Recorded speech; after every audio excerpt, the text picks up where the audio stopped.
6절 말씀입니다. 허락하신 말씀 교독하겠습니다. 시편 13편 1절에서 6절 말씀입니다. 여호와여, 어느 때까지니까 나를 영원히 잊으시나이까? 주의 얼굴을 나에게서 어느 때까지 숨기시겠나이까? 나의 영혼이 번민하고 종일토록 마음에 근심하기를 어느 때까지 하오며 내 원수가 나를 치며 자랑하기를 어느 때까지 하리이까? 여호와 내 하나님이여, 나를 생각하사 응답하시고 나의 눈을 밝히소서. 두렵건대 내가 사망에 잠을 잘까 하오며 두렵건대 나의 원수가 이르기를 내가 그를 이겼다 할까 하오며 내가 흔들릴 때에 나의 대적들이 기뻐할까 하나이다. 나는 오직 주의 사랑을 의지하였사오니 나의 마음은 주의 구원을 기뻐하리이다. 내가 여호와를 찬송하리니 이는 주께서 내게 은덕을 베푸심이로다. 아멘. 오늘 시편 13편을 보시면 1절과 2절에서 4번이나 반복해서 나오는 표현이 있습니다.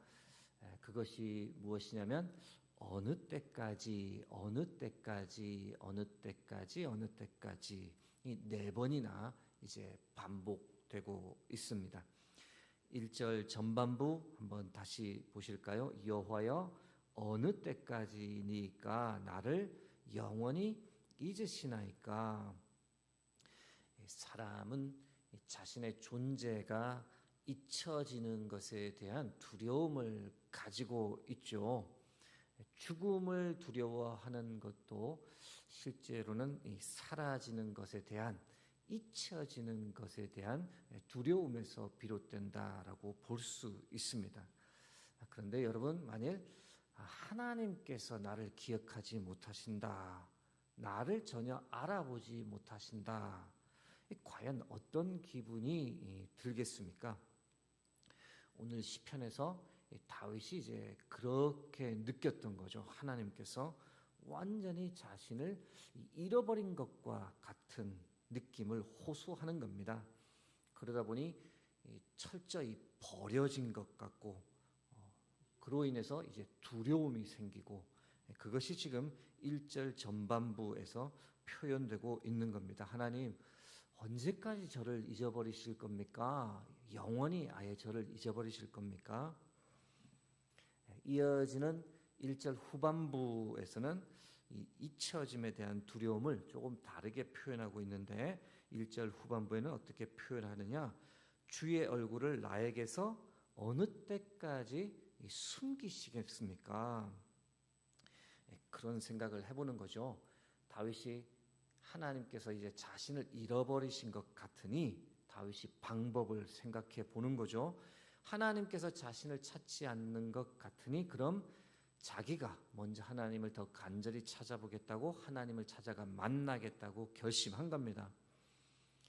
자주 보지 않으면 잊혀지는 거고, 반대로 자주 만나면 기억나는 것이기에 다윗이 하나님을 어떻게든 만나보려고 애썼는데, 그래서 이전에 하나님을 뜨겁게 만났던 곳을 일일이 다 찾아다니며 하나님을 만나보려고 했는데, 그런데 문제가 뭐냐? 도저히 그 하나님을 만날 수 없던 겁니다. 그래서 어떤 느낌까지 들었느냐? 하나님께서 나를 만나기조차 싫어하는구나. 나를 피해 완전히 숨으셨구나. 그래서 무엇이라고 한탄합니까? 주의 얼굴을 나에게서 어느 때까지 숨기시겠습니까? 이 버려짐, 이 두려움과 더불어서 이 절망감까지 느껴지는 순간입니다. 2절로 넘어가시면 이 다윗이 버려짐, 두려움, 절망감을 어떻게 표현하느냐? 2절 전반부, 나의 영혼이 번민하고 종일토록 마음에 근심하기를 어느 때까지 하오며. 번민이 무엇입니까? 마음이 답답해서 막 괴로운 겁니다. 근심이 무엇입니까? 문제 해결이 안 되니 속은 타고 우울증에 걸리는 겁니다. 다윗이 이전에는 아무리 큰 어려운 역경 상황이 오더라도 아무 걱정하지 않았습니다. 왜냐하면 하나님이 함께 하셨으니까, 하나님이 도와주셨으니까, 하나님께서 해결해 주셨으니 웬만한 일들, 사방이 꽉 막힌 것 같은 상황에서도 결코 두려워하거나 절망하지 않았습니다. 하나님 주시는 평안과 위로 가운데 어떤 상황 가운데서 또 근심이, 번민이 없었더랬습니다. 그런데 지금은 정반대가 되어버린 거죠. 하나님의 임재가 전혀 느껴지지 않는 겁니다. 하나님께서 완전히 숨으신 것 같은 두려움이 밀려오는 거죠. 그래서 아무것도 할 수 없는 이 무기력감에 사로잡히는 겁니다. 이럴 경우에는 아무것도 아닌 아주 작은 문제도 스스로 해결할 힘이 없어서 너무 예민해지고 온갖 걱정으로 가득 차서 밤잠을 설치며 불면증에 시달리는 겁니다. 추측을 한번 해봅니다. 다윗이 언제 이렇게 느꼈을까? 시편이 특정 사건을 언급하고 있지 않으니 저희가 정확히 알 수는 없으나 아마도 아들 압살롬이 반역을 해서 다윗이 예루살렘에서 도망갈 때 다윗이 이런 기분이지 않았을까 추측을 한번 해봅니다.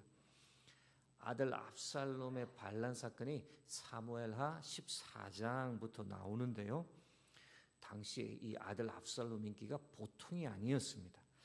차기 왕이 될 만한 준수한 외모를 가졌다라고 백성들 사이에 소문이 쫙 퍼졌고, 그런 가운데 이 아들 압살롬이 아버지를 몰아내고 왕이 되어야겠다라고 반역을 도모하는 거죠.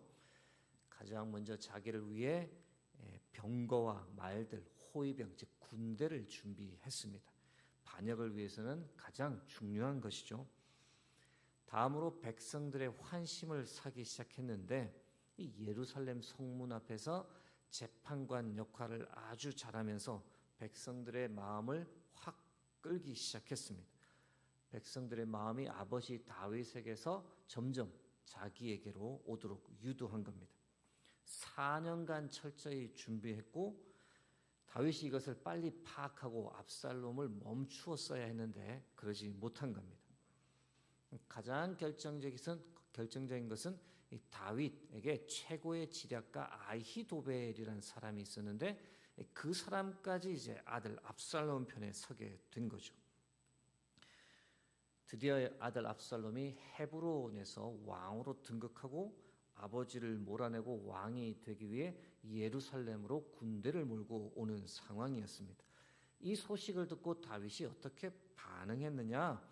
오늘 13편 방금 읽었던 본문과 같은 반응이 나옵니다. 사무엘하 15장 14절 말씀 읽어드립니다. 다윗이 예루살렘에 함께 있는 그의 모든 신하들에게 이르되 일어나 도망하자. 그러지 아니하면 우리 중 한 사람도 압살롬에게서 피하지 못하리라. 빨리 가자. 두렵건대 그가 우리를 급히 따라와 우리를 해하고 칼날로 성읍을 칠까 하노라. 그렇게 말하고는 유대 광야로 도망갔습니다. 유대 광야로 가기 위해서는 감람산을 넘어가야 했는데 성경에 보니 다윗이 맨발로 울며 갔다라고 기록하고 있습니다. 친아들에게 쫓겨 도망가는 신세가 된 거죠. 이런 배경을 알고 2절 후반부를 보시면 이해가 더 잘 되는데 2절 후반부에 뭐라고 되어 있느냐? 내 원수가 나를 치며 자랑하기를 어느 때까지 하리까? 사랑하는 아들이지만 이제 원수가 돼버린 거죠. 사랑하던 아히도벨이었지만 이제는 원수가 돼버린 겁니다. 아들 압살롬의 반역 사건이 다윗의 일생 중에서는 이 최악의 사건인데 여차하면 왕권뿐만 아니라 자신의 목숨까지도 잃을 수 있는 지경에 처한 겁니다. 만일 압살롬의 반역이 성공했다면 다윗의 인생이 어떻게 되었을까? 성경에 아마 이렇게 기록되었겠죠. 친아들 압살롬에 의해 처참한 죽임을 당하고 하나님의 품으로 돌아갔더라. 이 다윗에 대해 이렇게 기록될 뻔한 사건이었습니다. 이 지경까지 가다 보니 이 다윗이 당시 어떻게 느꼈느냐?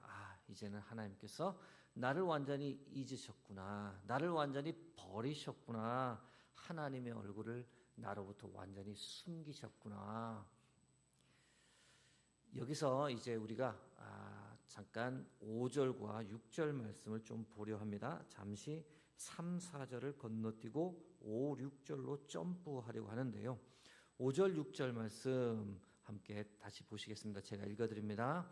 나는 오직 주의 사랑을 의지하였사오니 나의 마음은 주의 구원을 기뻐하리이다. 내가 여호와를 찬송하리니 이는 주께서 내게 은덕을 베푸심이로다. 이 분위기가 갑자기 확 바뀌었습니다. 방금 읽었던 1, 2절과 5, 6절의 분위기가 너무 이렇게 180도 달라진 것을 보게 됩니다. 5, 6절에서는 뭐라고 말합니까? 하나님의 사랑을 의지하겠습니다. 하나님의 구원을 기뻐하겠습니다. 하나님을 찬양하겠습니다. 왜냐하면 하나님께서 내게 은덕을 베푸셨기 때문에, 다시 말씀드리면 내게 가장 좋은 것을 주셨기 때문에 라고 선포합니다. 1, 2절, 5, 6절을 비교해 보면 이 완전히 다른 시편 같은 느낌이죠. 질문을 하게 됩니다. 이 중간에 도대체 무슨 일이 일어났던 것일까? 중간에서 무슨 일이 일어났기에 1, 2절의 분위기에서 갑자기 5, 6절의 분위기로 이렇게 확 바뀌는 것일까? 그 해답이 어디 있습니까? 바로 3절 초반부에 있습니다.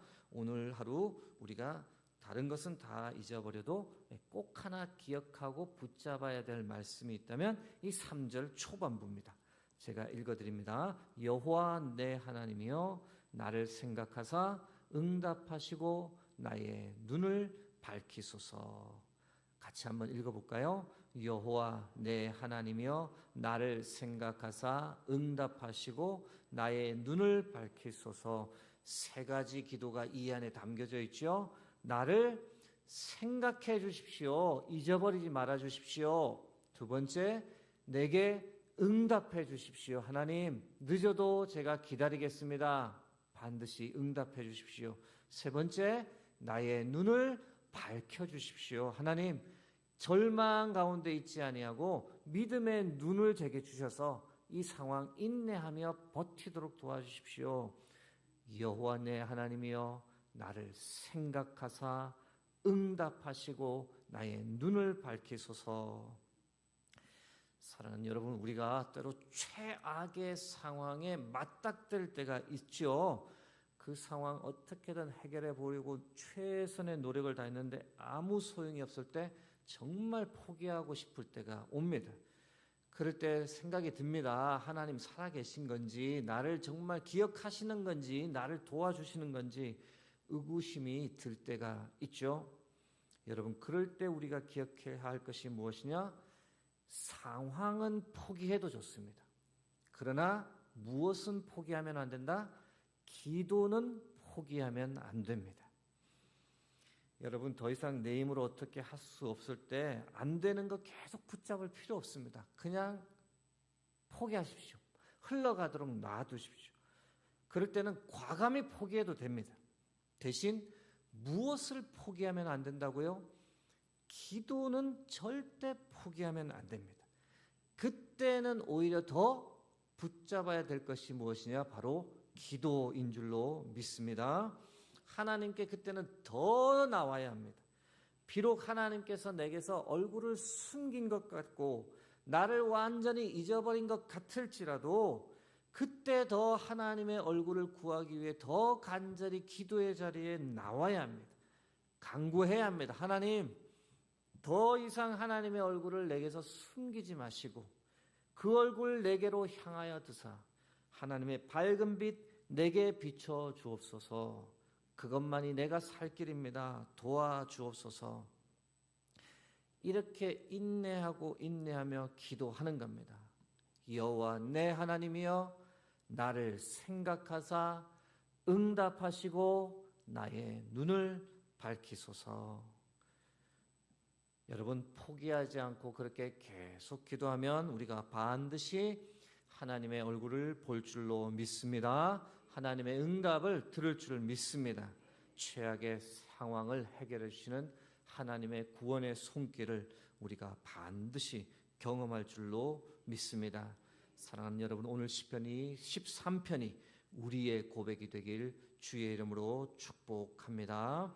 최악의 상황에서도 기도하고 인내하고 기다리면 우리 하나님 반드시 숨기신 그 얼굴을 우리를 향하여 드시고 밝은 빛 비춰 주실 줄로 믿습니다. 함께 기도하겠습니다. 오늘 하루도 주와 함께 시작할 수 있도록 인도해 주심을 감사합니다. 주신 시편 13편의 말씀 붙잡고 살아가게 도와 주옵소서. 나를 생각하사 응답하시고 나의 눈을 밝혀달라고 그렇게 간구하는 하루가 되게 도와 주옵소서.